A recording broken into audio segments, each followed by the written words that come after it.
Hello, joy of seasons and festivals ഡേനോടനുബന്ധിച്ചുള്ള കുറച്ച് പ്രോഗ്രാമുകളാണ് ഞാൻ ഇന്നത്തെ വീഡിയോയിൽ കാണിക്കുന്നത്. അപ്പം എല്ലാ കുട്ടികളും ഇൻഡോറിലേക്ക് സെറ്റായിട്ട് വന്നിട്ടുണ്ട്.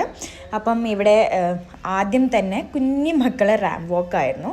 നല്ല രസമുണ്ടായിരുന്നു കാണാൻ. പിന്നെ നമ്മുടെ എന്താ പറയുക, തിരുവാതിര, പൊങ്കൽ, അതുപോലെ തന്നെ ദിവാലി, അതിൽ തന്നെ ഈദും ഉണ്ടായിരുന്നു, പിന്നെ ക്രിസ്മസ്, അങ്ങനെ എല്ലാതും നല്ല രസമുണ്ടായിരുന്നു കുട്ടികൾ കളിച്ചത് കാണാൻ വേണ്ടിയിട്ട്. പിന്നെ സീസൺസായി വിൻ്റർ, സമ്മർ, അങ്ങനെ എല്ലാ സീസൺസും കുട്ടികൾ നല്ല പ്രോപ്പർ കാര്യങ്ങളൊക്കെ യൂസ് ചെയ്തിട്ട് നല്ല രീതിയിൽ തന്നെ അവതരിപ്പിച്ചു. കണ്ടു നിൽക്കാൻ നല്ല രസമുണ്ടായിരുന്നു കേട്ടോ കാണാൻ വേണ്ടിയിട്ട്. ഓരോരോ ക്രിയേറ്റിവിറ്റി അടിപൊളിയായിരുന്നു കുട്ടികൾക്ക് കാണാൻ വേണ്ടിയിട്ട്. പിന്നെ എല്ലാവരും ഭയങ്കര ഹാപ്പിയിലാണ്, കാരണം അവർക്ക് ഇങ്ങനത്തെ ഒക്കെ കാണാൻ ഭയങ്കര ഇഷ്ടമാണ്. അപ്പോൾ നിങ്ങൾ വീഡിയോ ഇഷ്ടപ്പെട്ടാൽ ലൈക്ക് ചെയ്യാനും സബ്സ്ക്രൈബ് ചെയ്യാനും മറക്കല്ലേ. നെക്സ്റ്റ് വീഡിയോ കാണുന്നവരെ ബൈ ബൈ.